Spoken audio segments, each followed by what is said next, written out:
कार्तिक महीने का एक नियम बना लो आप भी, कोई सा भी एक नियम। शाम के समय पर दिया लगाऊंगी मैं बेलपत्री के पेड़ के नीचे, पीपल के वृक्ष के नीचे या आंवले के वृक्ष के नीचे।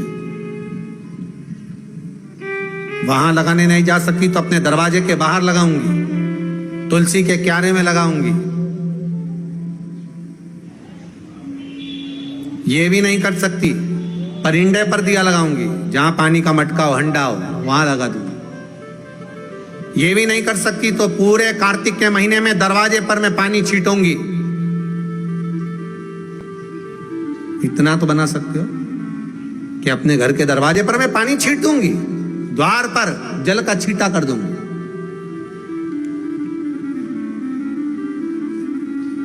ये भी नियम ना बने तो मैं प्रतिदिन ठाकुर जी को एक तुलसी का दल समर्पित कर दूं। तुलसी का दल किसी भी महीने के अंतर्गत प्रसंग में आपने नहीं सुना होगा कि भगवान विष्णु और भगवान शंकर का मिलन हुआ, पर कार्तिक महीने की बैकुंठ चतुर्दशी का दिन एक ऐसा होता है जिस दिन शंकर और शंकर भगवान और भगवान विष्णु का मिलन होता है। एक बात आपको पहले भी कही, सारी दुनिया की दिवाली देखना और उज्जैन महाकाल के उस पावन नगरी में हरिहर मिलन देखना।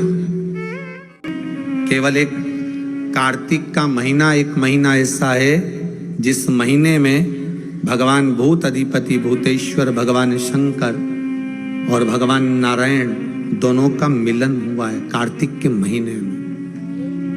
कार्तिक के महीने में इसलिए भगवान सारे महीनों में सबसे ज्यादा प्रियता महीना कौन सा है? बोलिए जरा। कार्तिक का महीना भगवान नारायण को अति प्रिय है, अति प्रिय। कई लोगों की आदत रहती है, जो दिया भगवान के सामने जलाया गया है उसी दिए को ले जाकर लोग तुलसी में रख देते हैं, भगवान को घुमाकर। गलत है।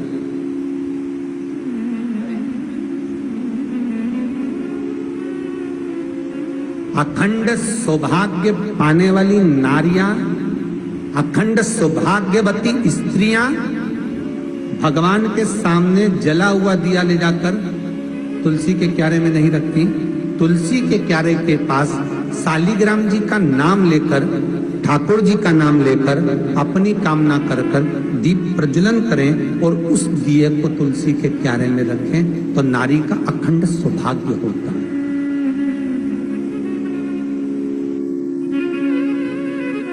अखंड सौभाग्य। कई माताओं की आदत हमने देखी है, हाँ, दो पर्व या कोई घर में पूजन हो रही हो विशेष, जिसमें ब्राह्मण के मुख से, ब्राह्मण के मुखाग्रविंद से श्लोक बोले गए हो, मंत्र उच्चारण किया गया हो, या कोई विशेष पर्व है, उस दिन सारे देवताओं के लिए आपने दीप लगाया है, उसमें से दीप ले जाके आप तुलसी में रख सकते। ब्राह्मणों ने पूजन कराया, उस दिन आप दीप ले जाकर, पर रोज प्रतिदिन मंदिर का दिया उठाकर आप वही दिया भगवान को लगा दिया, वही दिया तुलसी जी में रख दिया, वो श्रेष्ठता नहीं। वो श्रेष्ठता का भाव नहीं व्यक्त करेगा, आपको दीप बदलना। एक बहुत सुंदर बात कार्तिक के माध्यम से लीजिएगा, अपने जीवन में उतारना। कार्तिक के 7 नियम हैं, उसमें पहला दीपदान, दूसरा तुलसी पूजन, तीसरा भूमि पर शयन, चौथा शरीर पर तेल नहीं लगाना, पांचवा सुंदर दलहन की चीजों का त्याग करना, और छठा ब्रह्मचार्य व्रत का पालन करना, और सातवां अपने जीवन में कार्तिक के महीने में चाहे वाणी का संयम हो, चाहे भोजन का संयम हो, चाहे शब्दों का संयम हो, चाहे दृष्टि का संयम हो, चाहे इंद्रियों का संयम हो, वो संयम। आप भले 7 नियम नहीं कर रहे कार्तिक के, भले एक नियम करो, पर वो नियम हमारा पूर्ण चलना चाहिए। गंगा के जल में एकादशी के दिन 7 बेलपत्री डालकर जो नंदीश्वर भगवान अर्थात जो शंकर जी के शिवलिंग के सामने नंदी होता है, उस नंदी के चरण पर गंगा का जल चढ़ाकर बेलपत्री शिव पर समर्पित कर देता है, उसके घर में रुपया रुकना चालू हो जाता है। फिर वो गलत जगह पर नहीं जाता, गलत स्थान पर वो धन जाएगा ही नहीं। जितने आस्था चैनल पर कथा सुन रहे हो, जितने फेसबुक और यूट्यूब पर सुन रहे हो, बहुत सावधानी से सुनना। तो जिनकी यहाँ संपदा की कमी होती है, वैभव की कमी होती है, लक्ष्मी की कमी होती है, प्रतिष्ठा की कमी होती है, धन की कमी होती है, उसके लिए बुधवार के दिन अगर शंकर पर 1 लोटा पानी चढ़ाया जाता है तो जिन लड़कियों का विवाह नहीं हो रहा, जिन बच्चों का विवाह नहीं हो रहा, उन बच्चों के भी विवाह हो जाते हैं हमारा। बहुत ध्यान से सुनना, ये प्रसंग आया नहीं पहले, आज अगर कुबेरेश्वर बाबा की पावन धरा पर यह प्रसंग निकला है तो उसको ध्यान से सुनिए। मेरी जीजियों, एक बात अपने जीवन में उतार कर रखना, कभी जिंदगी में अगर कभी ऐसा योग लगे, कभी तुम्हारे जीवन में कभी ऐसा लगे, जो नारी, जो पुरुष, कोई बेटी, कोई बेटा, जो नारी, जो पुरुष, संत, साधु, महात्मा, सन्यासी, त्यागी, बैरागी, कोई बालक, कोई बुजुर्ग, जब भी फिर निवेदन करूंगा, जिसका बेटा, जिसका बच्चा मंद बुद्धि हो, विवेक काम नहीं कर रहा, बुद्धि काम नहीं कर रही, चित्त काम नहीं कर रहा, कभी मौका लगे अपने जीवन में और तुम्हें लगे कि मेरे जीवन में दुख समाप्त ही नहीं हो रहा, मेरे दुख जा ही नहीं रहा, तो 5 बेलपत्र, एक बेलपत्र जिसकी डंडी का भाग जल जहां से बहकर बाहर निकल रहा है, अशोक सुंदरी का स्थान देखा है ना सब लोगों ने, बस उसी स्थान पर पहली बेलपत्र, दूसरी बेलपत्र पार्वती जी के स्थान पर अर्थात जो जलाधारी है वहां पर, तीसरी बेलपत्र शंकर भगवान के शिवलिंग के सम्मुख में जहां आप बैठे हो वहां बैठकर डंडी का भाग विपरीत दिशा में रखकर, तीसरा बेलपत्र, चौथा बेलपत्र भगवान शंकर का जल जहां से नीचे गिर रहा है उस ओर सीधी बेलपत्र नीचे की ओर, और 5वीं बेलपत्र शंकर भगवान के अशोक सुंदरी के स्थान को छुआकर नंदी के पास रख कर, अब तो थोड़ी शरद चालू हो गई, ठंडक चालू हो गई, तो मट्टी के पात्र का जल से शिव का अभिषेक कभी तो नहीं हो सकता, पर बैसाख महीने में, ज्येष्ठा महीने में जो घड़े में जल है, अर्थात मट्टी के पात्र में जो तुम जल लेकर गई हो, उस पात्र के जल से शंकर का अभिषेक कर देना, शिव को वो जल समर्पित कर देना। जिंदगी में कैसा भी दुख हो वो कटता ही है, वो दुख रह नहीं सकता, ये निश्चित था। फिर निवेदन करूंगा, जिसका बेटा, जिसका बच्चा मंद बुद्धि हो, विवेक काम नहीं कर रहा, बुद्धि काम नहीं कर रही, चित्त काम नहीं कर रहा, बहुत चिड़चिड़ा, बहुत उचिष्ट, विवेक काम नहीं कर रहा, बुद्धि काम नहीं कर रही,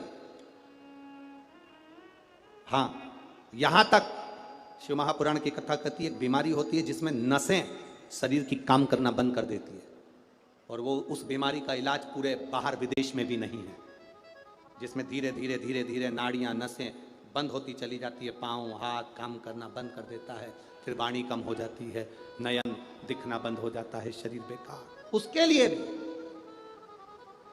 कोई मंदबुद्धि है, उसके लिए भी शिव महापुराण की कथा कहती है हफ्ते 2 हफ्ते में कभी सोमवार के दिन भले मट्टी का बर्तन तुम्हारे घर में नहीं हो, घर में कोरा सा दिया भी हो, कोरा दिया, दिया कोरा मतलब उसमें दीप ना लगा हो, मट्टी का नया दिया, उसमें अगर आपने थोड़ा पानी भरकर रख भी दिया और उसमें गलते गलते वो पानी ज़्यादा नहीं भी बचा, 2 बूंद भी बचा है और वो 2 बूंद भी अशोक सुंदरी वाली जगह पर चढ़ा है, और वही पानी जिसकी विवेक, जिसकी बुद्धि, जो मंद बुद्धि कहा जाता है, उसको अगर बेलपत्री के साथ में वो जल की 2 बूंद भी उसको दी जाए तो वो विवेकवान बनता चले जाता, उसकी बुद्धि काम करना प्रारंभ। कितना भी मंद बुद्धि हो, पड़ा रहता हो, पड़ा है, मुंह से राल बह रही है, वो बोल नहीं पा रहा, शरीर विग्रह बेकार बिल्कुल, उसके लिए भी ये कार्य करता।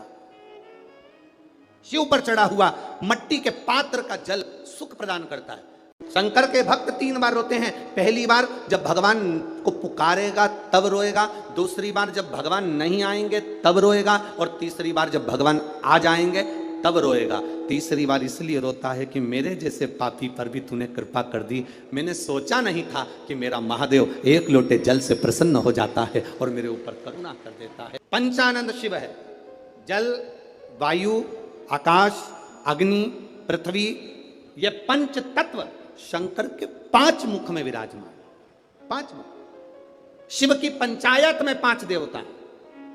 कितने देव हैं? 5।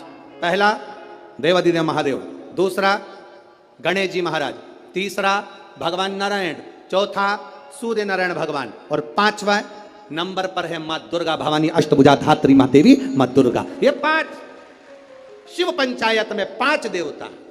नागपुर में कथा कितने दिन की मिली? 5 दिन की। सावन में जब 5 सोमवार पड़े तो समझ लेना शंकर भगवान की बड़ी कृपा होने वाली है। 5 सोमवार मिल गए सावन के महीने में, मतलब शिव जो श्रावण के महीने में 1 लोटा जल चढ़ाने वाले हैं उनकी मनोकामना पूर्ण होती ही है। पंचानंद स्वरूप में 5 दिन में 5 स्वरूप में पंचायत में पंचानंद पंच भौतिकता का आनंद रखने वाले शिव तत्व की प्राप्ति का सुख है शिव महापुराण। श्री शिवाय नमस्तुभ्यम। सब बोलिए एक बार जमकर, श्री शिवाय नमस्तुभ्यम। प्रैक्टिकल जरूर करना, कहीं सियोर वाला महाराज झूठ तो नहीं बोल रहा। शास्त्रों की बातें हमारे जीवन में हमें सुख प्रदान करे, इसलिए इस भाव का आनंद करते हुए आज की कथा को विराम देते हैं। श्री शिवाय नमस्तुभ्यम। मेरे चैनल को सब्सक्राइब करें, बेल आइकन प्रेस करें, जिससे कि आपको लेटेस्ट वीडियो की नोटिफिकेशन मिल जाएगी। श्री शिवाय नमस्तुभ्यम। हर हर महादेव। साथियों, भाइयों बहनों, आशा करती हूँ, उम्मीद करती सब लोगों को वीडियो बहुत पसंद आया होगा। और आज के इस वीडियो के माध्यम से गुरुदेव जी ने बताया है कि एकादशी का दिन, जैसे कि आज एकादशी है, 11 के दिन हमें क्या करना है, लोटे में जल लेना है, उस जल में डालना है गंगा जल और 7 बेलपत्र डालना है। उसके बाद हमें जाना है शिव मंदिर। शिव मंदिर में हमें जाके क्या करना है, जो नंदी होते हैं, गंगा जल जिसमें बेलपत्र डले हैं वो नंदी के पैर के उस चरण पे चढ़ा देना है। उसके बाद जो बेलपत्र बचेगा उस बेलपत्र को हमें अंदर मंदिर में ले जाके शिवलिंग पे समर्पित कर देना है। ऐसा करने से आपके घर में कभी भी धन संपदा की कोई भी कमी नहीं रहेगी और हमारे भोले बाबा आपकी सारी मनोकामनाएं पूरी कर देंगे। तो इस तरह से उपाय बताया है हमारे गुरुदेव जी ने। तो आशा करती हूँ आपने ज़रूर वीडियो एंड तक देखा होगा, और अगर आपने वीडियो ज़रूर देखा है तो आपको सारे उपाय समझ में आए होंगे। तो आशा करती हूँ कि आप लोगों को वीडियो पसंद आया है। वीडियो अच्छा लगे तो वीडियो को लाइक करना, शेयर करना, सब्सक्राइब करना। मिलते हैं अगले वीडियो के साथ। श्री शिवाय नमस्तुभ्यम। हर हर महादेव।